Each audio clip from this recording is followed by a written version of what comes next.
வணக்கம் மிதுன ராசி நண்பர்களே, நான் உங்கள் மகாராஜன். பார்க்க போவது வைகாசி மாத ராசி பலன்கள்.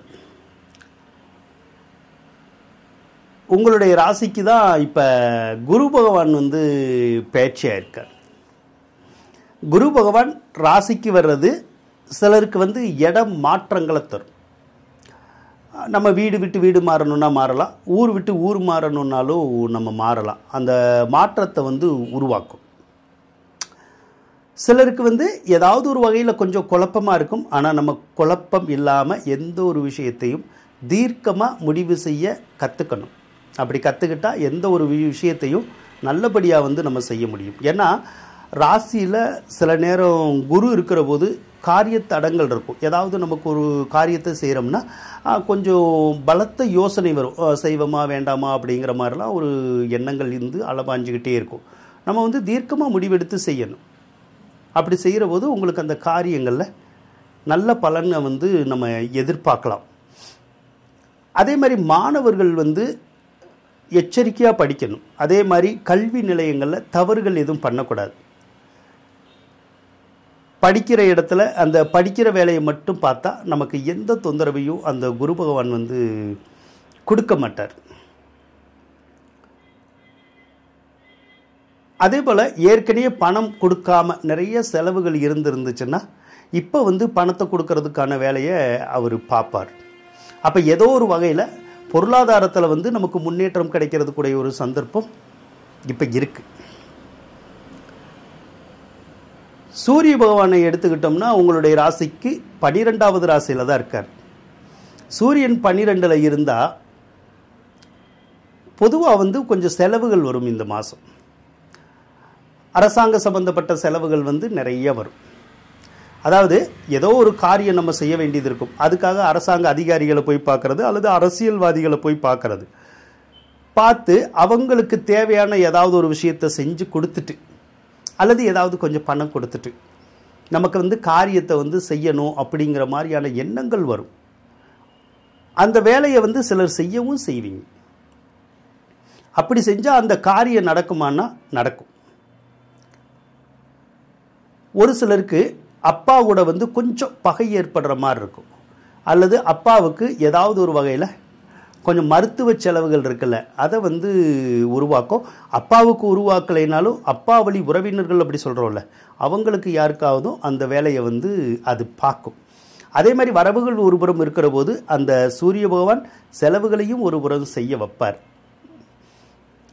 புதனை பொறுத்தளவுக்கு உங்களுடைய ராசி அதிபதி தான் 11வது ராசியில் தான் இருக்கார். புதன் 11வது ராசியில் இருந்தால் ரொம்ப நல்லாயிருக்கும்.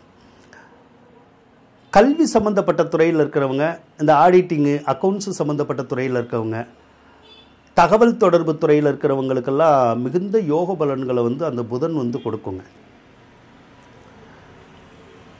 அதே போல் புதன் பகவான் இப்போ 12வது ராசிக்கு வேற பயிற்சி ஆயிடுவார் வைகாசி 2ஆம் தேதி. அப்போ புதனும் 12க்கு வரபோது கொஞ்சம் செலவுகள் வரும். அந்த செலவுகள் உங்களுக்கு சுப செலவுகளாக இருக்கும். தேவையற்ற செலவுகளாக இருக்காது. பொதுவாக கல்வி சம்பந்தப்பட்ட செலவுகளாக தான் இருக்கும். அது நீங்கள் படிக்கிறதுக்காக இருக்கலாம், உங்கள் வீட்டில் பிள்ளைகள் படிக்கிறதுக்காக இருக்கலாம், அல்லது வேறு யார் வேணுனாலும் படிக்கிறதுக்காக கொஞ்சம் செலவு பண்ணுற மாதிரியான ஒரு சூழ்நிலை மட்டும் கொஞ்சம் இருக்கும். அதே மாதிரி ஒரு சிலருக்கு அந்த சொத்துக்கள் அப்படி சொல்கிறோம்ல, சொத்துக்களில் பராமரிப்பு செலவுகள் கூட ஏற்படுறதுக்கான சந்தர்ப்பம் இப்போ இருக்கும். சுக்கிர பகவான் வேற உங்களுடைய ராசிக்கு 10வது ராசியில் தான் இருக்கார். அவர் 12ஆம் அதிபதி வேற. 12ஆம் அதிபதி 10வது ராசியில் எப்பயும் இருக்கக்கூடாது. இருந்துச்சுன்னா நம்மளை எந்த வேலையும் செய்ய விட மாட்டார். ஒருவேளை வேலை பார்த்தா கூட அந்த வேலையை காலி பண்ணி விடுற மாதிரியான விஷயங்களை செஞ்சிருவார். அதோட நம்ம தொழில் பார்த்தா கூட அந்த தொழிலை செய்ய விடாமல் ஏதாவது ஒரு விஷயத்தை உண்டு பண்ணுவார். அது எவ்வளோ நாளைக்கு உண்டு பண்ணும் அப்படின்னா வைகாசி 17ஆம் தேதி வரைக்கும் தான் அந்த மாதிரி இருக்கும். அப்போ வைகாசி 17க்கு அப்புறம் சுக்கிர பகவான் உங்களுக்கு 11வது ராசிக்கு போயிடுவார். அதுக்கப்புறம் உங்களுடைய தொழில் ஸ்தானம் ரொம்ப ஃப்ரீயாக இருக்கும். அப்போ தொழில் ஸ்தானத்தில் எந்த இடைஞ்சலுமே இருக்காது. அப்போ ஓடாத தொழில் நல்லா ஓடும். அதே மாதிரி தேக்கமடைஞ்ச தொழில் நல்லா ஓடும். புதுசாக கூட சிலருக்கு தொழில் செய்யக்கூடிய அமைப்புகள் வரும். செய்யலாமான்னா செய்யலாம். அதே மாதிரி வேலை இல்லாதவங்களுக்கு வேலை கிடைக்கும். வைகாசி 2க்கு அப்புறம் அந்த ஆடை ஆபரணத்துறையில் இருக்கிறவங்களுக்கும் கலைத்துறை சொல்கிறோம்ல, அந்த துறையில் இருக்கிறவங்களுக்கும் மிகுந்த யோகத்தை சுக்கிர பகவானே வந்து உங்களுக்கு கொடுப்பாருங்க. அதே மாதிரி இந்த பெண்கள்னால் ஆதாயம், மனைவியினால் ஆதாயம், மனைவி வழி உறவினர்களால் ஆதாயம், மாமா வழி உறவினர்களாலெல்லாம் ஆதாயம் அப்படிங்கிற வேலையை அந்த கிரகங்கள் வந்து கண்டிப்பாக வந்து உங்களுக்கு செஞ்சு கொடுக்குங்க. குரு பகவான் வேற உங்களுடைய ராசிக்கு 7வது ராசியை பார்ப்பார். அதனால சிலருக்கு திருமணமாகாதவங்களுக்கு திருமண பாக்கியம் வந்து கூடி சீக்கிரம் கிடைக்கும். ரொம்ப நாளாக வந்து வரன் தேடிக்கிட்டே இருப்போம், ஒன்று மாப்பிள்ளை தேடிக்கிட்டே இருப்போம், இல்லைன்னா பொண்ணு தேடிக்கிட்டே இருப்போம். அது வந்து சரியாக அமைஞ்சிருக்காது. ஆனால் இப்போ அமையும். ஏன்னா குருவினுடைய பார்வை இருக்கிறனால இப்போ திருமண யோகம் அப்படிங்கிறது வந்திருக்கும் உங்களுடைய ராசிக்கு. அதனால் இனிமேல் அந்த வரன்கள் தேடுற போது கிடைக்கும். சீக்கிரமே திருமணம் நடக்கலாம் அல்லது உறுதிப்படுத்தப்படலாம் அப்படிங்கிற மாதிரி தான் இருக்குது. அதே மாதிரி இந்த கணவன் மனைவி உறவுக்குள்ளே ஏதாவது சண்டை சச்சரவு பிரிவினைகள் இருந்துச்சுன்னா அதெல்லாம் சரியாயிடும். மீண்டும் கணவன் மனைவிக்குள்ளே ஒரு ஒற்றுமை அந்யோன்யம் அதெல்லாம் வந்து ஏற்படுத்தி கொடுக்கும் உங்களுக்கு.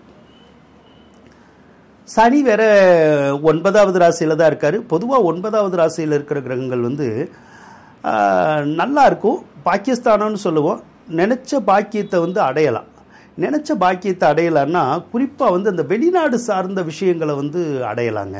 ரொம்ப நாளாக நீண்ட காலமாக நிறைய பேர்த்துக்கு வெளிநாட்டில் போய் படிக்கணுங்கிறது ஒரு கனவாகவே இருக்கும், அல்லது வெளிநாட்டில் போய் வேலை பார்க்கணுங்கிறது ஒரு கனவாகவே இருக்கும். அது வந்து நிறைய பேர்த்துக்கு நிறைவேறாமவே போயிருந்திருக்கும்.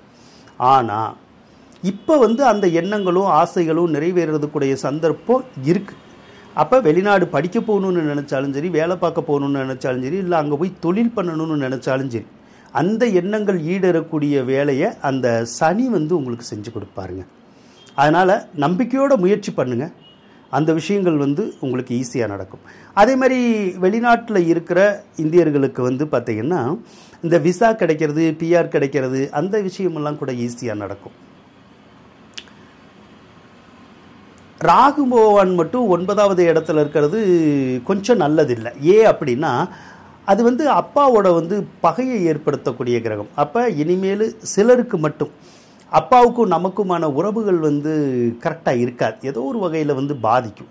அப்படி ஒரு வேளை பாதிக்கலைன்னு வச்சுக்குவோம், அந்த உறவுகள் வந்து நல்லா தான் இருக்குது அப்படின்னா அப்பாவுக்கு வந்து ஏதாவது உடல் நல கோளாறுகள் ஏதாவது வரும், ஏதாவது ஒரு நோய் நொடி வரதுக்குடைய ஒரு சந்தர்ப்பம் வந்து இனிமேல் கொஞ்சம் இருக்கும். ஒரு 1.5 வருஷத்துக்கு அப்படி இருக்கும். செவ்வாய் பகவானை எடுத்துக்கிட்டோம்னா 6ஆம் அதிபதி தான் 2ல் இருக்குது. பொதுவாக 6ஆம் அதிபதி 2ல் இருக்கக்கூடாது. 6ஆம் அதிபதி நீச்சமானால் அந்த நோய் கடன் பகை அப்படிங்கிறது அதிகரிச்சிடும். இப்போ நோய் கடன் பகைன்னா என்னது, ஏதாவது ஒரு வகையில் நமக்கு நோய் நொடி வர்றது, அந்த மாதிரி கடன்கள் ஏதாவது உருவாகிறது, அது வந்து கொஞ்சம் அதிகரிக்கும். அது எவ்வளோ நாளைக்கு அதிகரிக்கும் அப்படின்னா இந்த வைகாசி 25ஆம் தேதி வரைக்கும் தான் அந்த மாதிரி இருக்கும். ஏன்னா வைகாசி 25க்கு அப்புறம் அந்த செவ்வாய் பகவான் வந்து நீச்ச நிலையிலிருந்து மாறி சிம்ம ராசிக்கு போயிடுவார். அதுக்கப்புறம் அந்த நோய் கடன் பகை அப்படிங்கிற தாக்கங்கள் வந்து உங்களுக்கு இருக்காது. அதுக்கப்புறம் நல்லாயிருக்கும். அதே மாதிரி இப்போ வைகாசி 25க்கு அப்புறம் செவ்வாய் மாறினதுக்கப்புறம் ஒரு சிலருக்கு ஒரு சொத்தை கொடுத்துட்டு இன்னொரு சொத்து வாங்குகிற யோகங்கள் கூட இருக்கும். அதனால் ஏதோ ஒரு நிலம் வச்சுருக்கோம் அப்படின்னா அதை வந்து நம்ம கொடுக்கணுங்கிற எண்ணங்கள் கூட ஒரு சிலருக்கு வரும். ஸோ கொடுக்கலாம். அதே மாதிரி கொடுத்துட்டு வேறு இடம் ஏதாவது வாங்கணுங்கிற எண்ணங்கள் கூட வரும். வாங்கணுன்னா வாங்கிக்கலாம். அதை வந்து அந்த செவ்வாய் தான் வந்து உங்களுக்கு செஞ்சு கொடுக்கும். கிரகங்கள் வந்து சரியாக தான் இருக்குது, நல்லா தான் இருக்குது. ஸோ இனிமேலும் உங்களுடைய வாழ்க்கையில் நிறைய மாற்றங்கள் நடக்கும். நல்ல நல்ல விஷயங்கள் வந்து நிறைய நடக்கும். உங்களுடைய வாழ்க்கையில் இதுவரைக்கும் நீங்கள் எதிர்பார்க்காத ஒரு சில விஷயங்கள் கூட இருக்குல்ல, அதெல்லாம் கூட நடந்து உங்களுக்கு மகிழ்ச்சியை தரக்கூடிய ஒரு சந்தர்ப்பம் வந்து இப்போ இருக்குங்க. அதனால் இந்த வைகாசி மாதத்தில் உங்களுக்கு சிறப்பான பலன்கள் கிடைக்கும் அப்படின்னு சொல்லி கூறிக்கொண்டு விடைபெறுகின்றேன். நன்றி, வணக்கம். உங்களுக்கு இந்த வீடியோ பிடிச்சிருந்தால் லைக் பண்ணுங்கள், ஷேர் பண்ணுங்கள், மறக்காமல் சப்ஸ்கிரைப் பண்ணுங்கள். நன்றி நண்பர்களே.